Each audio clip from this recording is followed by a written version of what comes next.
What's up, you guys? Geometry, Module 3, Topic 1, Lesson 1. And we're on Activity 2 now. We're going to actually do some similarity transformations or describe the process that can take one shape as a pre-image onto its copy or its image after some sort of transformation happens. Reminder, some rigid motion transformations are reflections, rotations, and translations. But because of similarity, we don't have to deal with rigid motions. We just need the shape to be able to stretch or shrink, which is not a rigid motion, and we'll use dilations to do that. So, heads up, we're probably going to have dilations somewhere in all of our answers from now on.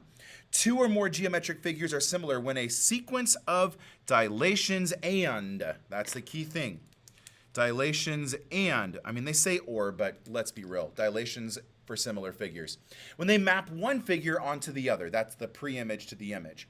Demonstrate that the figures in each pair are similar using dilations and rigid motions. One thing we can do is we can trace, let's say we're going from A to B. Yeah, why not? Alphabetical. So to demonstrate that they're similar, I'm going to trace figure A, which is kind of backwards in my mind as I'm thinking about it. Maybe I should have traced the smaller shape first. And I certainly believe that figure A and figure B are similar in like shape, although there's definitely one that's bigger than the other. Hold up, what did I just do with the paper? I moved the paper over, that's a translation. I flipped the paper over, that's a reflection. And then if I really do want to make the shapes the same, somehow I'm going to have to compress the paper so it shrinks down. So here's the list of things that I did. Number one, I did a translation. And then there's probably some specific details of point-to-point function sort of notation. But I'm just going to say translation of A to B. Then the second thing I did was a reflection because I flipped the paper over from where it was. And that's a reflection over shape B. Last of all, and maybe we do save dilations for last, or you do them in the middle, or you do them at the beginning. I did it last in this problem. I'm going to dilate. It deserves a different color because it's a non-rigid motion.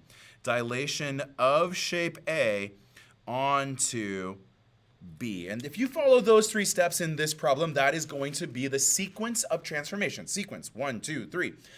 That carries figure A onto figure B. Let's do it again. Figure A, figure B, I'm starting by tracing the shape. And I'm doing this because I'm showing you. You might have enough experience with this that you can just see it and you don't need to make it happen with the tracing paper, but you can, practice it this way. So I'm going to first of all do a rotation and a translation and then a dilation. Oh, I need to go back up here and add this one. A dilation that shrinks. So that'd be like a scale factor less than 1. Because scale factors less than 1 will shrink the shape. And I noticed that because that's not happening here in figure 2. Okay, let me refresh. What did I do? I rotated. If I pick my dilation, if I pick my center of rotation correctly, somewhere right here, I can rotate it, not right there, maybe right there. Yeah, maybe I'm just doing a little guess and check action. With one rotation, I can put this corner onto the corner of the shape perfectly. I'm going in right in this area. Yeah. So a center of rotation right there.